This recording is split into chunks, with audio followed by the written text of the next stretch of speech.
je voudrais établir que M. Mohamed Bazoum, que j'ai heureusement nommé le juntard de Niamey qui devait faire boum et qui a fait boum, conformément à nos prédictions, Mohamed Bazoum a démissionné il y a longtemps.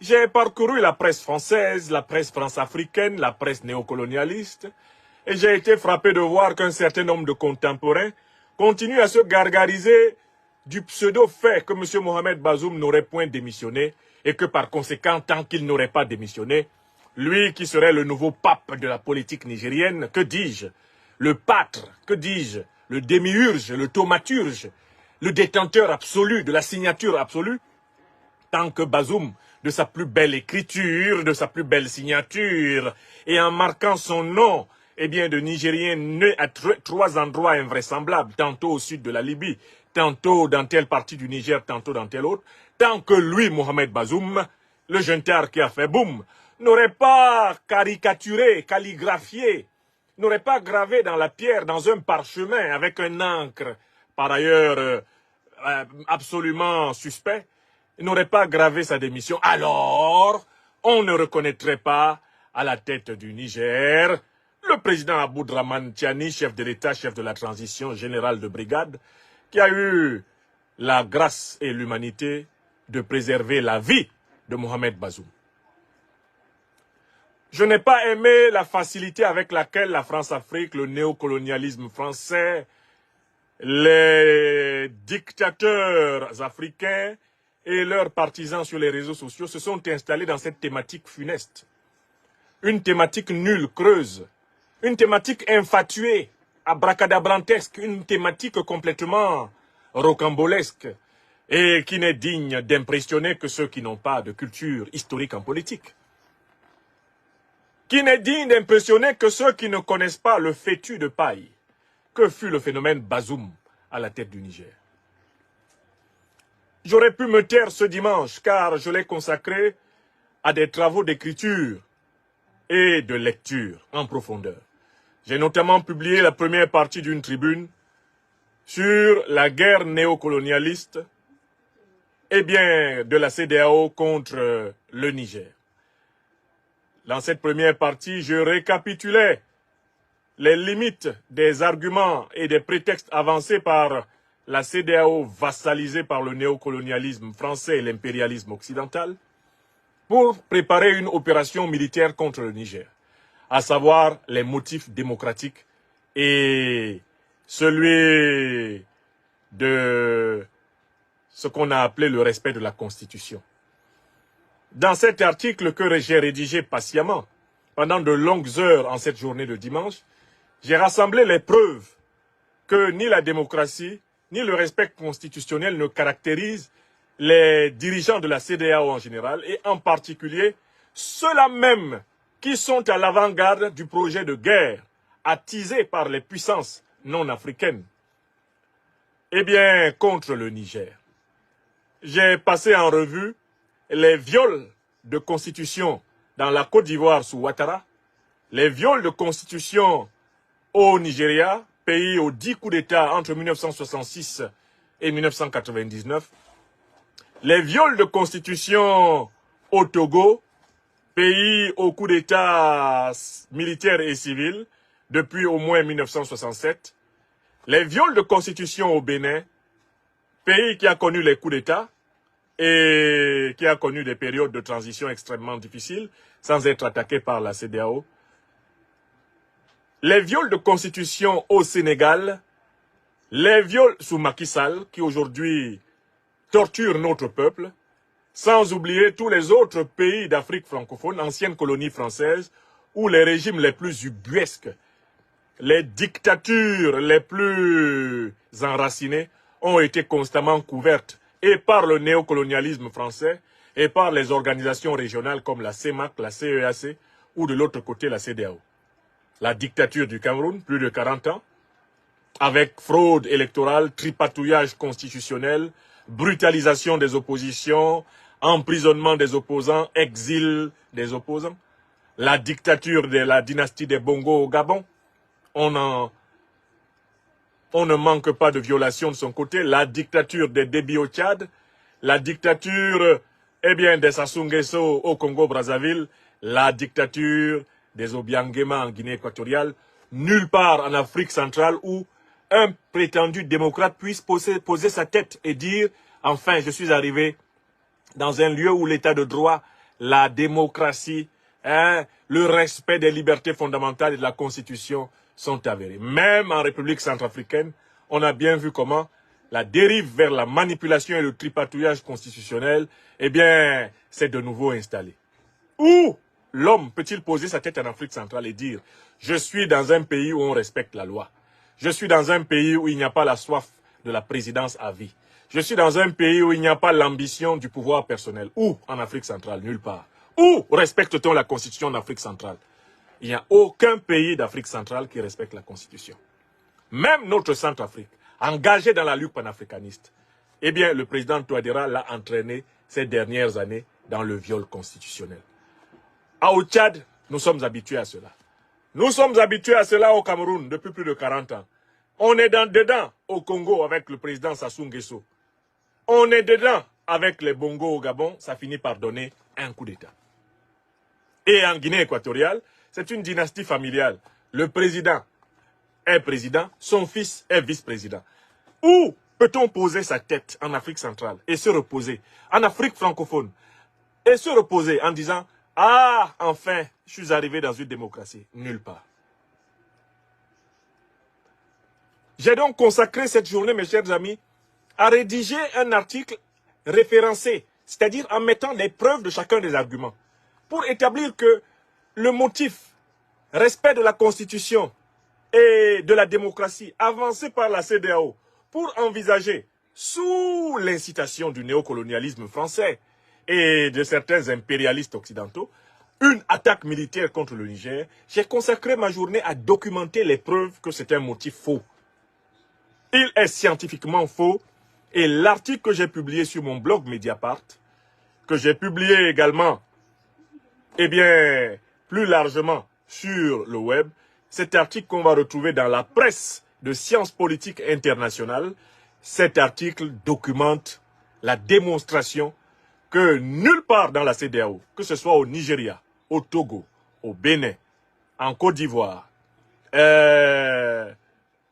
nulle part, au Sénégal, au Libéria, en Sierra Leone, en Gambie, en Guinée-Bissau, nulle part, on ne peut se lever et donner des leçons de respect de la Constitution et de respect de la démocratie au peuple nigérien. Dans le même article, j'ai rappelé pourquoi la chute de Mohamed Bazoum a été facile. Parce que lui-même n'était pas issu d'élections démocratiques. Alors, c'est important, quand on fait de la communication politique, de temps en temps, de s'arrêter et de faire une archive écrite. Car il y a l'archive audiovisuelle. Elle a une vie, elle a une manière de vivre. Et elle peut disparaître par certains accidents technologiques. Et il y a l'archive papier, l'archive écrite, qui continue d'être extrêmement importante parce qu'elle peut être déportée sur des supports physiques encore plus durables qu'une bande audio, encore plus durables qu'une image de radio-télévision. Voilà pourquoi, de période en période, notamment quand je me suis immergé dans un problème politique, je m'arrête pour rédiger quelques articles de référence, car avant tout, en tant que citoyen, je me suis illustré comme écrivain. Quand, pour ainsi dire, j'ai beaucoup parlé, je m'arrête souvent, je me tais et j'écris.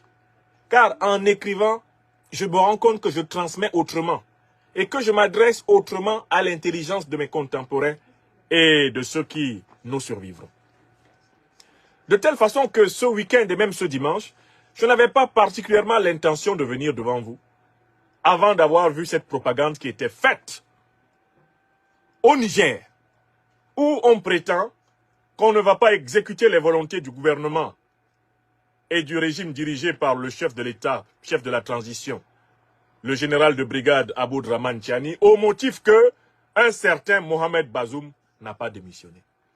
Là, j'ai senti les devoirs d'intellectuel africain peser sur mes épaules. J'ai allumé mes caméras, essentiellement pour vous donner les raisons qui prouvent que Bazoum a démissionné et que ceux qui attendent la démission de Bazoum sont des menteurs, des hypocrites et que de toutes les façons, l'Afrique n'attend plus rien de Bazoum, sinon qu'il dégage de notre histoire. Voici donc le moment tant attendu, les preuves que Bazoum a démissionné. Je vais vous les donner. Et vous allez noter les preuves que Bazoum a démissionné depuis très longtemps.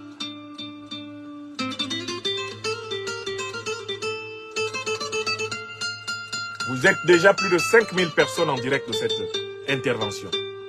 Si ces preuves vous intéressent, protégez cette émission. Vous êtes 4000 personnes pratiquement sur YouTube. Alors, protégez-moi cette émission. Vous n'avez pas le droit de confisquer cette émission uniquement pour les 4000 que vous êtes sur YouTube. Donnez-la à 4000 personnes, chacune et chacun. Vous êtes près de 2000 personnes sur Facebook. S'il vous plaît, donnez l'émission chacune à 2000 personnes. L'Afrique veut connaître les preuves que Bazoum a démissionné. Le docteur des preuves est au travail. Ne me laissez pas parler en vain.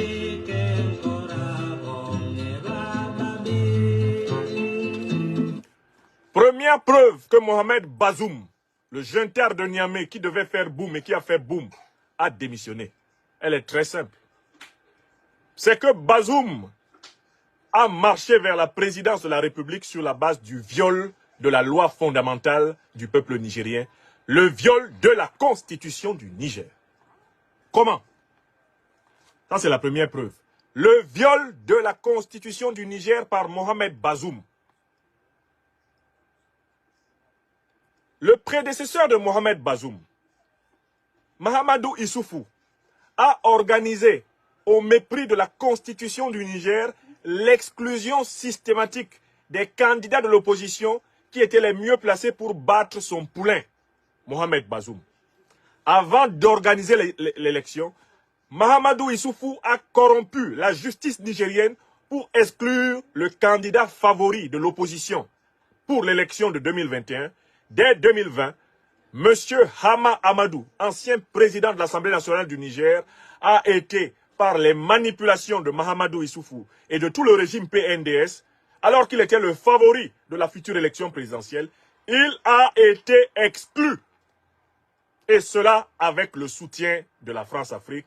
On se souviendra toujours des propos de M. Le Drian, entérinant cette exclusion et proclamant que l'élection présidentielle qui se préparait au Niger serait une référence démocratique pour l'Afrique. Alors qu'on venait d'exclure le principal candidat de l'opposition, eh bien, le président Hama Amadou. Quand nous parlons, c'est parce qu'on a étudié le dossier. Donc, vous notez, preuve 1, il n'y a pas eu élection présidentielle au Niger. Bazoum n'est pas arrivé au pouvoir par une élection démocratique, car la Constitution avait déjà été violée par l'exclusion des fils et des filles du Niger qui avaient le droit d'être candidats.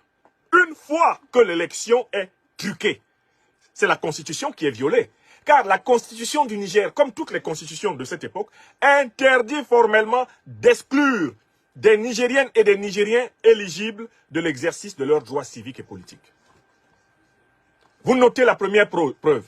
Et vous vous promenez sur toute la terre. S'il y a quelqu'un qui peut démontrer que Mahamadou Issoufou n'a pas organisé l'exclusion des candidats de l'opposition, notamment du principal, du favori de l'opposition nigérienne, pour battre le régime PNDS, à savoir l'honorable Hama Amadou.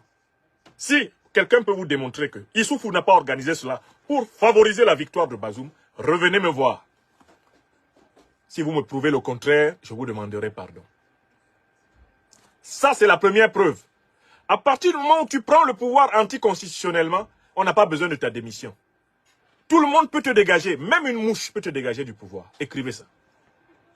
À partir du moment où toi, tu prends le pouvoir anticonstitutionnellement, tout le monde peut te dégager. Qui plus est, même pas dans une révolution populaire portée par la majorité des Nigériens. Ça, c'est un. Il a démissionné en prenant le pouvoir par une fraude électorale, par un viol constitutionnel. Il n'a pas besoin de démissionner de ses fonctions alléguées de président de la République, car il les usurpait. On n'a pas besoin de la démission d'un usurpateur. Écrivez ça. Écrivez, on est là, nous sommes là. c'est la pensée africaine qui va dominer l'opinion africaine. Ce n'est pas la pensée de quelqu'un d'autre qui plus est né après nous et qui se gargarise des pouvoirs temporaires qu'il exerce quelque part. Il va passer, l'Afrique vaincra. L'Afrique était là avant que n'apparut l'Europe, avant que n'apparut l'Asie et l'Amérique. Nous étions. Et même quand ces autres continents voudraient disparaître, après, Kemet serait là. Donc ne venez pas nous impressionner avec des déclarations du dimanche. Deuxième argument. Vous avez noté l'argument, mes amis. Maintenant, vous êtes plus de 6000 personnes en direct. Vous avez noté l'argument? Il a démissionné le jour où il s'est mis en mission pour prendre un pouvoir anticonstitutionnel au mépris du peuple nigérien. Voilà la première preuve.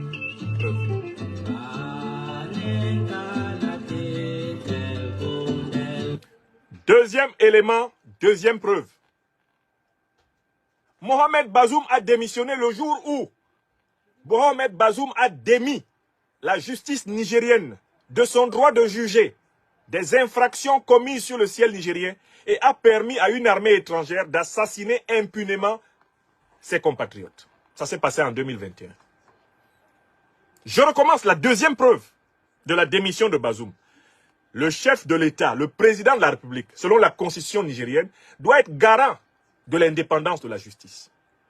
Il doit s'assurer que la justice fonctionne et donner à la justice tous les moyens de pourchasser ceux qui commettent des infractions.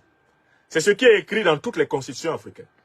Qu'a fait Mohamed Bazoum lorsque l'armée française a tiré sur des civils nigériens et les a tués dans la région de Tillabéri en 2021?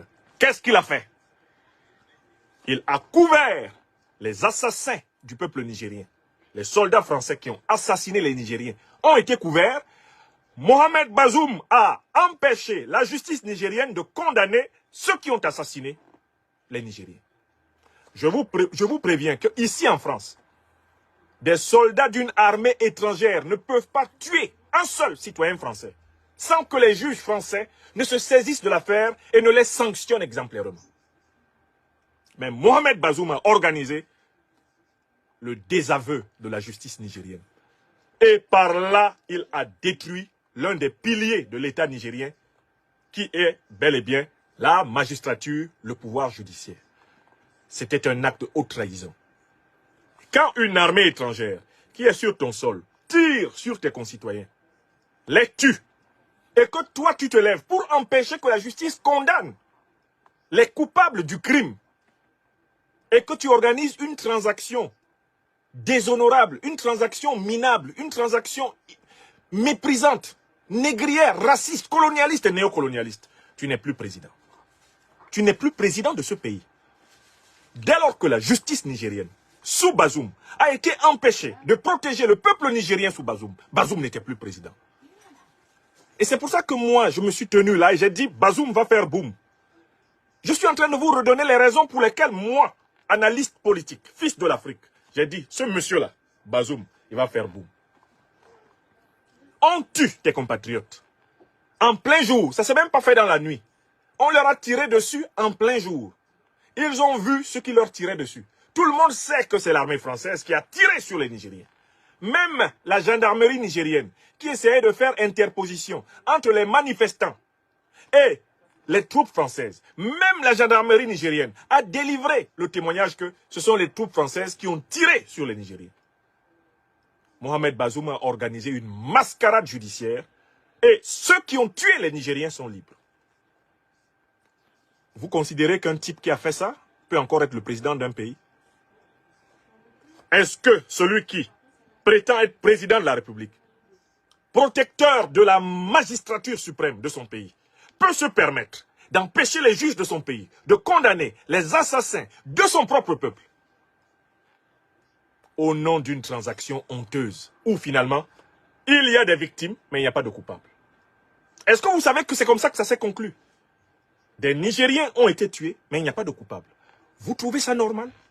Je pose la question à mes compatriotes, à mes concitoyennes, à mes concitoyens français. Car je suis également citoyen français d'adoption depuis maintenant plus de 20 ans. Trouvez-vous normal que notre armée, l'armée française, dans un pays étranger, tire et tue des civils et que les juges de ce pays ne condamnent pas ceux de nos soldats qui ont ôté injustement la vie à des citoyens, accepteriez-vous, Françaises, Français, ici, chez nous, en France, qu'une armée étrangère vienne nous tuer parce que nous manifestons dans les rues et que nos juges soient interdits de condamner les assassins? Ou alors les Nigériens ne sont pas des hommes. Ou alors les Africains ne sont pas des hommes. Ou alors les Noirs ne sont pas des hommes. Avouez-le. Lâchez le mot. Quand un crime est commis par des soldats de l'armée française contre des populations civiles africaines, la justice africaine ne doit pas fonctionner. Vous trouvez cela normal? Parce que les Africains ne valent pas des Français. Ou alors, s'ils valent des Français, où est la justice? Où sont les procès de ceux qui ont assassiné les Nigériens? Ça s'est passé au mois de novembre.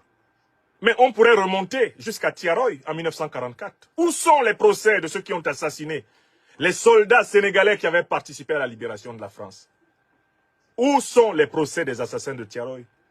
Ceux qui ont massacré mon peuple ivoirien le 9 novembre 2004 devant l'hôtel Ivoire, les soldats français qui ont tiré. Où sont leurs procès?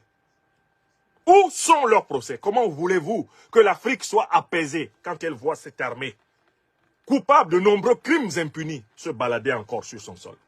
Comment, en tant qu'être humain, comment ne pouvez-vous pas comprendre que cela doit cesser? Mohamed Bazoum a démissionné une deuxième fois le jour où il a fermé la bouche à la justice nigérienne et a laissé courir les assassins du peuple nigérien. Écrivez ça. Ça fait 2 preuves. Est-ce que c'est bon? On avance. Je suis là pour vous donner des preuves. Quand vous irez, que ce soit sur les chaînes de télévision, de radio, dans la rue, pour vous qui êtes en diaspora, quand vous rencontrerez nos frères, nos sœurs en humanité, les Françaises, les Français, les Européens, allez-y dans l'ordre. Montrez-leur que Bazoum a démissionné il y a longtemps. Et que tous les satrapes reptiliens, tous les dictateurs africains, serviteurs de la France-Afrique, il y a longtemps qu'ils ont démissionné. Les peuples africains n'ont pas besoin de leurs lettres et de leurs signatures. Les peuples africains ont simplement besoin qu'ils débarrassent le plancher. Écrivez ça. On n'est pas là pour contempler leurs lettres et leurs signatures, ça ne nous intéresse pas. Qui vous a dit qu'au Niger, à Niamey, là, quand on marche, on veut voir la lettre de Bazoum? On n'en a rien à foutre. Si c'était les méthodes des dictateurs africains eux-mêmes, Mohamed Bazoum, ben, il se ferait prendre, torturer pendant, je ne sais pas, 10, 15, 20, 30 minutes, et il serait forcé à écrire ce qu'on veut. Mais les temps ont changé. Et ces méthodes d'un autre temps n'auront plus lieu. Et les peuples africains ont bien compris qu'on ne peut pas imiter ce qu'on condamne. Sinon, Mohamed Bazoum, comment les dictateurs africains ont obtenu les aveux de leurs prisonniers politiques pendant tout le XXe siècle? Mais c'était par la torture. C'est parce que Aboudraman Tiani respecte les principes d'humanité que Bazoum fait son malin. Mais personne n'a besoin de sa signature. Est-ce qu'on a eu besoin de la démission de Mobutu pour qu'il dégage et qu'il ne soit plus reconnu comme président? Kabila, quand il entrait dans Kinshasa pour prendre Kinshasa, Mobutu a signé une lettre de démission. La plupart des gens qui ont perdu le pouvoir, là, vous pensez qu'ils ont eu le temps de signer une lettre de démission pour qu'on reconnaisse ceux qui ont pris le pouvoir?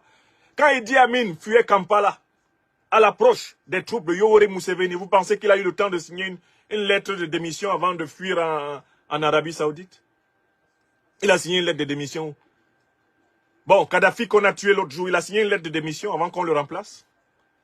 Déby a-t-il eu le temps de signer une lettre de démission? Vous parlez de quoi?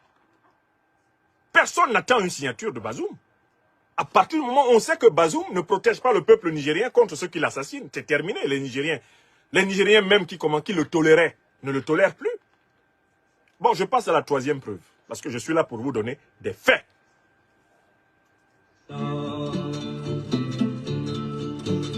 Est-ce que Ali Bongo a signé une lettre de démission?